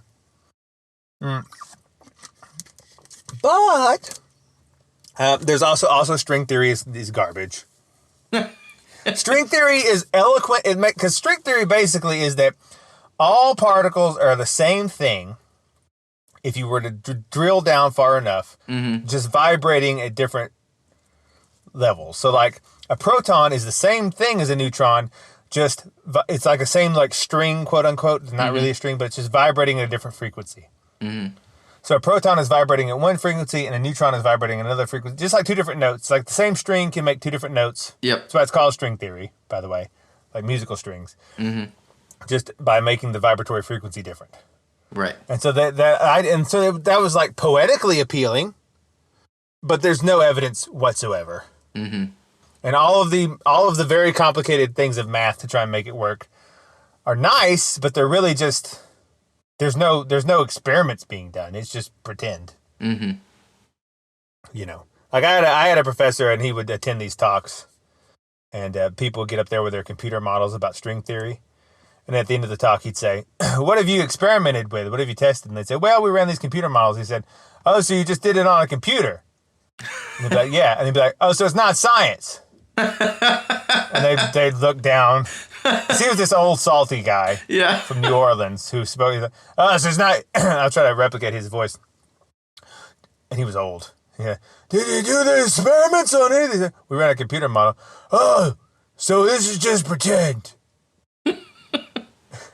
And then he'd walk out of the room. You know, he'd say that to everybody. "Oh, so this is just pretend." He sat through the whole lecture so that he could do that. He would sit through the whole lecture just to troll them at the end and say, "Oh, so this is just pretend." Because he was old and he was about to retire. And, you know, I think he was sort of fed up with his own profession. Because he felt, and justifiably, that people had got too much into computer models and not enough into like actual experiments. Which he's 100% right. Okay, so here's an interesting one. So they decided that what they would do in these big journals is they would run. Actually, this was a cancer journal. Okay. Like things about cancer, and they saw this replication crisis, and they thought, maybe that's with us too. Let's check. So in 2013. They got all these labs together and they said, we're going to replicate 51 important preclinical cancer studies. 51, okay? And these studies included things like claims that a particular type of bacteria might be linked to tumor growth in colorectal cancer, or that some mutations in leukemia might be related to a specific enzyme and whatever. But before the replicators could even begin, they hit a big problem. In every single one of the original papers, there wasn't enough information provided for the researchers to know how to rerun the experiment. Oh, snap. Which means that all of these clinical people are just LARPing as scientists. Yep. Because here's the thing. The whole point of writing a paper about it is so that you can detail what you did enough that other people can try to redo it. Not only is no one trying to redo anything, but also there isn't even enough information to go on to attempt it in many cases. Which means that all papers are garbage because everyone's gotten so dumb in the past 100 years. So are you telling me that under the current conditions, a pharmaceutical company could just make up a chemical and then make up a paper about it and publish the paper and sell the drug, and it could be totally fake? Yes. Well, it's not totally fake. It's just that no one has ever gone back and rechecked their work. The efficacy of the drug could be totally fake. Yeah, like Bayer could come out with a thing like, oh, we made this drug. Now, and here's our paper. Mm-hmm. Now, no one has ever tried to go back and check Bayer's work. Yeah. Because they're not getting paid to. Mm-hmm. And even if they wanted to, like they did recently when they tried this, there wasn't enough information in the document about how to rerun the experiment to see if we could do the same thing you did. So they make their work impossible to check. Yeah. Now, is this on purpose? I don't think so. I think everyone is just stupid. And that scientific education has eroded so much that people don't even know what the purpose of writing the paper is. Yeah. Right? And why would they if no one's checking? Why would you bother to put in how you did it if you know no one's going to ever do it again? Yep. Including you. You're like, I'm not going to do this again. I'm going to go work on the next thing. So there were technical aspects of the study, such as the specific densities of cells were used, or other aspects of the measurement analysis that simply were not included. So the replication attempts ran aground. And so what they did is they did the natural thing, and they did voluminous correspondence with the original authors of the papers. Like, hey, can you help us out? Like, figure out, we're trying to replicate these studies and whatever. And they found that 45% were rated by the replicators as being either minimally or not at all helpful. Mm-hmm. And those that were had big problems because some of the people that had done the study years ago now were no longer working in the field, or they'd moved to a different university, or they had to find their old lab books and they couldn't find them anymore. And the 45% that didn't even try to help, why not? Well, maybe they're just bored. Fair. Maybe they don't want to go back and do that study. Mm-hmm. But maybe they were just lying or exaggerating and didn't want someone to check them. Yeah. Or maybe they're not that confident in their results and they don't want someone to go back and invalidate their study that would then make them look bad as a scientist and harm their grant money in the future. Mm-hmm. So about half the scientists aren't even interested in helping you replicate their work. If somebody came to me in my admittedly low-level work and said, hey, have you ever, this claim you're making about your product, have you ever replicated that? And if I couldn't say yes, I wouldn't be able to sell the thing. Right. That's what's blowing my mind here. You don't work for Bayer or Johnson & Johnson. Holy cow, man.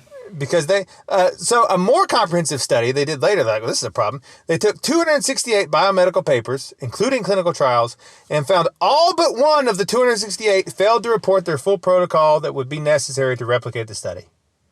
Man. So there was one real scientist out of that whole batch that was like, I'm going to include what you need to do to check your work, to check me. Right? Another analysis found 54% of the biomedical studies didn't even fully describe what kind of animals, chemicals, or cells they used in their experiment. They didn't even tell you what animal they were testing on. Mm-hmm. They're like, useless. It's garbage. It's like, was it on a chimpanzee or something human-like? Or were you doing this on a fruit fly? Mm-hmm. We don't know. So is it none of this is any good. And so what is, so that you think about like the whole point of, what is the point of even writing the paper in the first place? Yeah. Why are you doing this? No one can answer that. Because no one the FDA said, write a paper and give it to us. Yeah. Everyone is just, this is why I say it repeatedly, everything is fake and gay. Because everybody's just LARPing. Everyone is just LARP. There's nothing like, people that are doing the Civil War are LARPing. They're not going to go out and shoot anybody.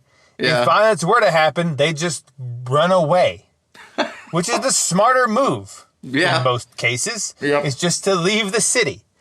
If like everyone's buying guns and no one is shooting them, you know what I'm saying? Yeah, it's true. Just buy them and buy them and buy them. And then there's just everyone's just, they're LARPing at being revolutionaries because they're like, oh, burn down the system. And then they're just using and then like this, the CEO of Google's like, yeah, we stand with you. Mm-hmm. Burn down the system. Yeah. Like, you are the system. You are the system. I saw an unironic tweet, right? What was it? It was, what's like the biggest financial group? Like one of those big... Bank of America, Chase Manhattan, Vanguard. So it was maybe Chase. Okay. Or no, it was Bank of America. Okay. I might be wrong, but it's something in that effect.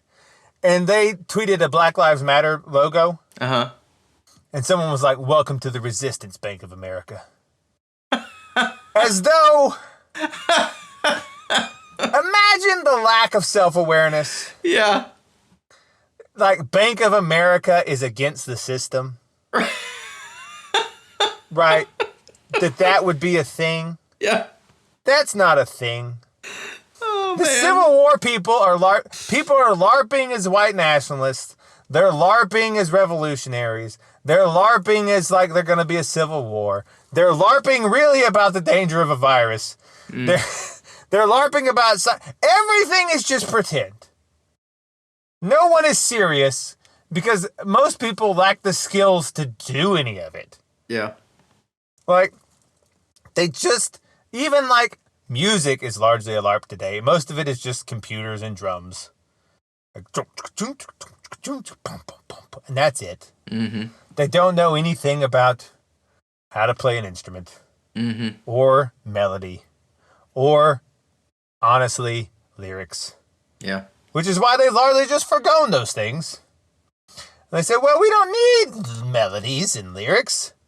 We'll just have a techno sound and some woman voice going... I mean, my generation decided that music would be defined as screaming over fiddles. Have you noticed that? Like, that was the millennial thing, was just scream. We're going, you know. Yeah. And some of it was okay. Sure. Like, but that was the theme. Mm-hmm. Was that we're going to get some reclaimed wood, make a guitar out of it, and we're going to scream as we play. Yeah. And that was the thing. Mm-hmm. So everything's a LARP, and always has been. And like I said, not just psychology, dumb stuff like psychology, but like cancer research. Yeah. And okay, some of it's real though. Like, there have been improvements in survival rates of certain cancers. So somebody's doing something effective. Well, let me go into that. Is St. Jude just lying to me? No. So the one area, and thanks be to God and all the good people that worked on it, the one area where cancer survival rates have really improved is in childhood cancers. We've done a good job. Awesome. Good job, St. Jude. And good job to everybody. But most of the other ones, largely almost all, as if you take the population as a whole, because children are unlikely to get cancer. Mm-hmm. When they do, it's tragic. But cancer is an age-related disease. Right. Doesn't mean you can't get it when you're younger, but you're much more likely to, as you age, get cancer. So, most all of the gains in the cancer mortality rate have been just because people stopped smoking. Gotcha. Really, truly, like that's like 90% of it. Mm-hmm. And if you took that away, we haven't improved that much. Like, we still can't do very much for things like liver cancer and colon cancer. Basically, we're still using the same tactic of just remove that part. Yeah. And let the person deal with not having it. Right. That's what cancer protocol is. It's like, what is it? Okay, let's cut it out, and then just hope that person didn't need it.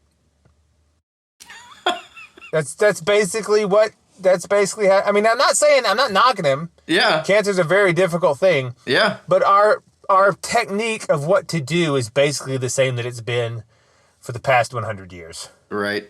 Which is remove that part and cross your fingers. Mm-hmm. Hope it doesn't come back. Mm-hmm. You know? But like I said, we have made good strides in childhood cancer. So hooray.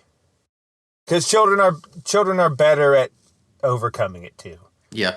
Because like I said, most of it's old people whose bodies aren't the best at fending it off. Mm-hmm. And so, I mean, I'm not, nothing. If you're one of our listeners and you're a young person, you have cancer, I'm not saying that you're old. I don't think that. I don't know. I just felt like what I was saying there, someone might be offended about if they had cancer. But I'm just saying, It just tends to happen to old people. Yeah. More. Like, if you live long enough, you're going to get cancer. Your immune system just quits working as well. My wife's grandfather lived to be 95, and for like the last 10 years of his life, he had cancer. He had prostate cancer, and they were just like, well, it's growing so slow that he'll probably die of something else first. Yeah.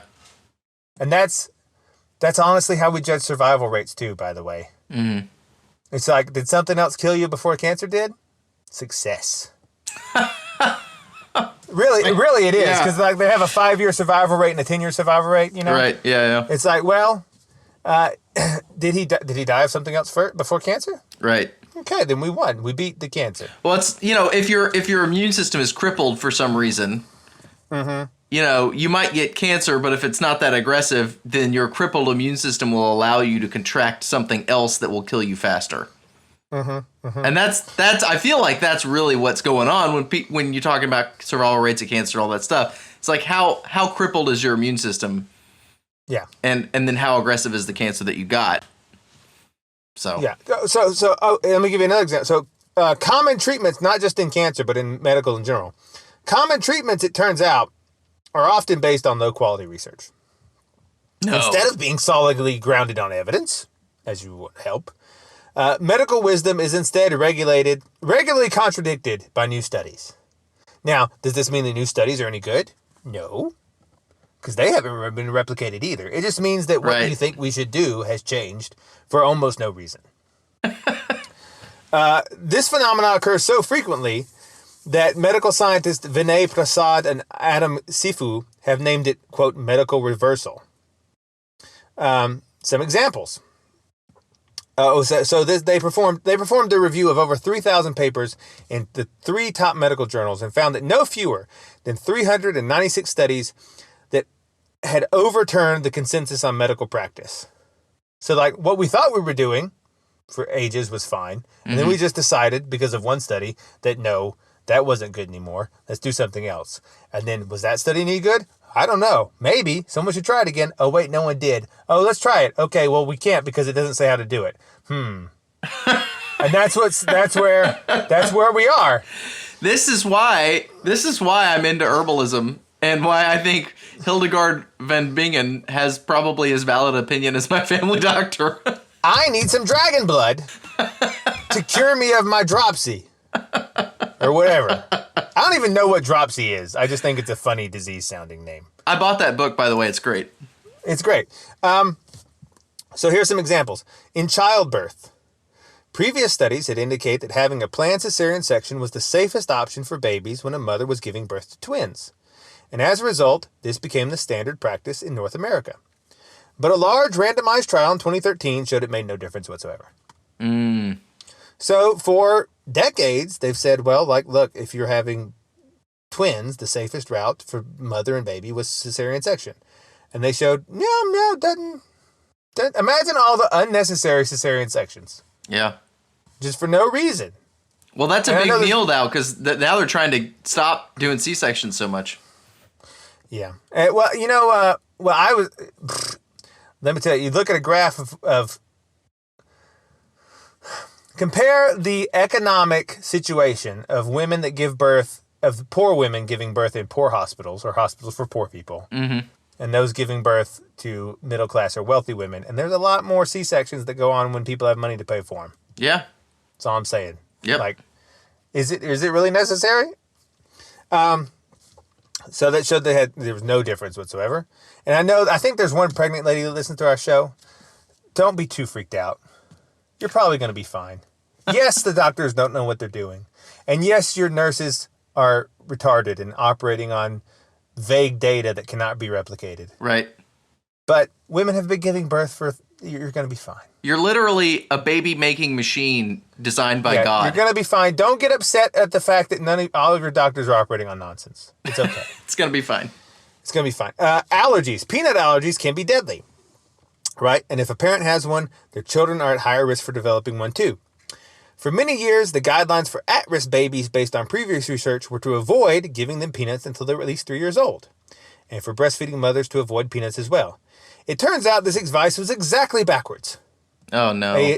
A quality randomized trial in 2015 showed that only around 2% of at-risk children who ate peanuts early in life developed an allergy, compared to 14% who avoided the peanuts. So actually, if you get the peanuts early, we've caused peanut allergies based on dumb science. Now you could say, but Sumo, maybe the new science is the dumb science. You're right. Who knows what's going on? Yep. Nobody knows which is the fake science and which is the dumb science. And that's the problem. We really don't have any idea what does anything. Like when they say don't give your children honey at an early age. It's like, why? There's a study. Well, but was it any good? Has anyone tried to do it again? No. Maybe it's true. Who knows? You really just got to go with old wives' tales because they tend to know things. Heart attacks. Some small trials were found that cooling a cardiac arrest patient down by a few degrees meant they'd be more likely to survive. Advice based on this finding began to be included in guidelines for paramedics. But in 2014, a big study showed that it made no difference to survival rates and may even increase the likelihood of a second heart attack while the patient was being transported to hospital. Same for stroke. Like, everything they were doing with stroke was stupid. Everything, it's all dumb. So anyway, just know that when you think like, hey, someone has really tested this, they haven't. They haven't. No one knows anything. Like, right. Most of the studies they use for most of the things you believe are like the fake dinosaur episode. Mm-hmm. It's like the dinosaur didn't even exist. And they've just got you thinking about a dinosaur, and you're like, oh yeah, this dinosaur. It's like, no. So, okay. There was no Triceratops. This is why I like herbalism. Because the herbal tradition was developed over thousands of years by thousands of people who were all independently trying things that were recommended to them by some way. And then if they worked, they would continue to use it and they would pass down their tradition. And if it didn't work, they would stop using it. And yes, there were individual errors made, but over time, a lot of reliable truth came out of that. Is it 100% reliable? No, but it's probably pretty good. I mean, I've found a lot of things that work great. So, it's probably pretty good. But is that happening in medical science right now? No. One study is done. Giant pharmaceutical company tells all the reps to go tell everybody about the study. The FDA rubber stamps it. And then all the doctors have to prescribe this thing now.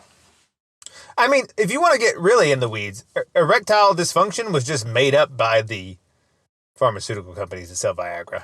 Yeah.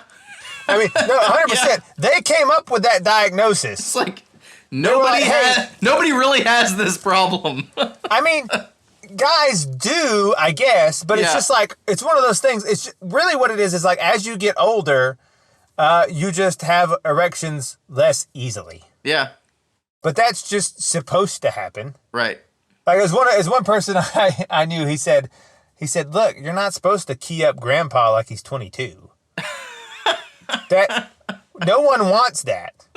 Like we want grandpa and grandma to have a nice life together. Yeah, it's like maybe having have intimacy. Right. But they don't need to be keyed up like when they first met. Well, it's like this whole idea is the result of a society that thinks having orgasms is the purpose of life. Right. You know, and it's like, of course there's a crisis around this now. You know. Yeah. And so everyone is going to be running around wearing a space hood as if they're on the surface of Mars to protect them from the pandemic. while being very concerned about being organic foods, having no chemicals, while they take hormonal birth control pills. Yeah.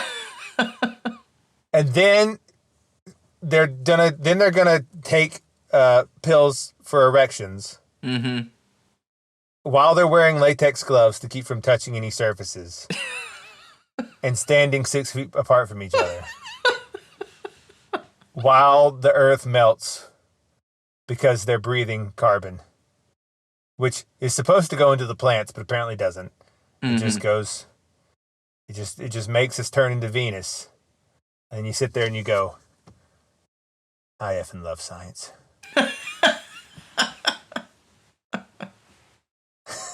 And that's what it is. Yep. And then that's why if Reddit ruled the world. I mean, it does, sorta, is the problem. So just know that everything's dumb, and when we say stuff is fake and gay, it really is. It really, there's nobody knows anything. And this is where I get a little sad. It's like nobody really knows anything. We don't know a lot. It wouldn't feel so bad if there wasn't so much that we thought we knew that we didn't. Well, it comes down to this idea. Here's what happens every time. This is what happens in societies. So science was really good in the late 1800s and the early 1900s. It was great. They invented so many things, right? And there were august men doing great work for very altruistic reasons, and they were just reporting what truly happened. And it was good. They didn't believe in meteors, but that's okay. They were like, LOL, rocks don't fall from the sky, peasant. You dummy. What are you talking about? A dumb farmer. But anyway, which it is sort of weird that rocks fall from the sky. Anyway, neither there. But what happened is those people started to make money because they were good at their jobs. And people thought, well, I need a degree too, so I can make money. And what we did was, rather than in the old times, people that went to college were people that A, could afford to do so, and B, were very, very smart. We just let in everybody, and now the quality of research is crap. Yeah. That's all it is, really. Used to, the average IQ of someone in even something dumb like biology was over like 135. Like, you were a real sharp guy. You know, you were a dummy because you're still in biology, but you were a sharp guy by most people's standards. But today, there's really little to any difference between the IQ of most people that have science degrees and the general population. Interesting. There's really very little, because we have all believed that everyone's the same, and if you all just have the training, but that's not true. There are smart people. And I'm not even being like a weird race warrior stoke person, because there's lots of smart black people and smart Mexicans and smart everybody. Because when someone in our vein says that everyone thinks it's a dog whistle. No, there's it's not. I'm just saying there are smart people, and there are dumb people. Yeah. And the dumb people don't need to be writing the science papers, but they are. Because we don't like to believe in the existence of dumb people. Now, that's interesting. We don't like to believe in the existence of dumb people, and thus dumb people get to write science papers that our medical knowledge is based on. Yeah. I have to constantly assure people I'm not dog whistling. Because people always say, no, I don't dog whistle. If I was going to say something, I'd just say it. Yeah. I don't own a dog whistle. In any I'm not a dog whistler. People are always like, is that a thing? Because, and I'm like, no, just chill out. What is wrong with you? Well, your brain's been warped by the internet. Dog whistling is used very dishonestly as a criticism. It's basically like, I'm going to recontextualize the thing I don't like as racist. Dog whistle! Dog whistle! Right. And people's brains have been so broken that if you speak publicly in any way, you get like 7 messages like, is that a dog whistle? Yeah. It's like, no. Your brain has been broken by the internet. Please stop. Just log off for a while. Yeah. It wasn't anything. Just chill out, buddy. Yeah. It's fine. And what's creepy is you get people that are really upset about the dog whistles, the supposed dog whistles, and then you get people that are like, oh, I saw that dog whistle, and thumbs up. And I'm like, no, shut up. Stop it. Just go away.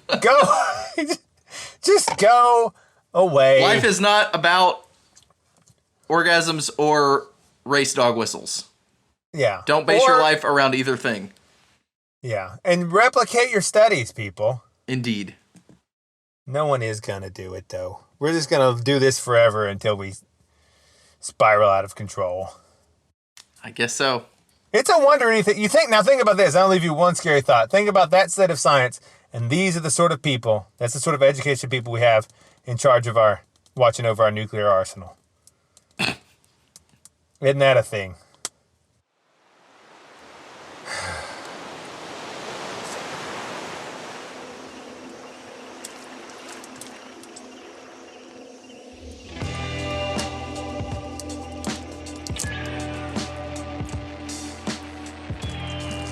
Relax, I'm here. Oh, we didn't talk about that. I got popcorn. Relax. Yeah. Here. Relax, I'm here. Relax. Relax, Joe.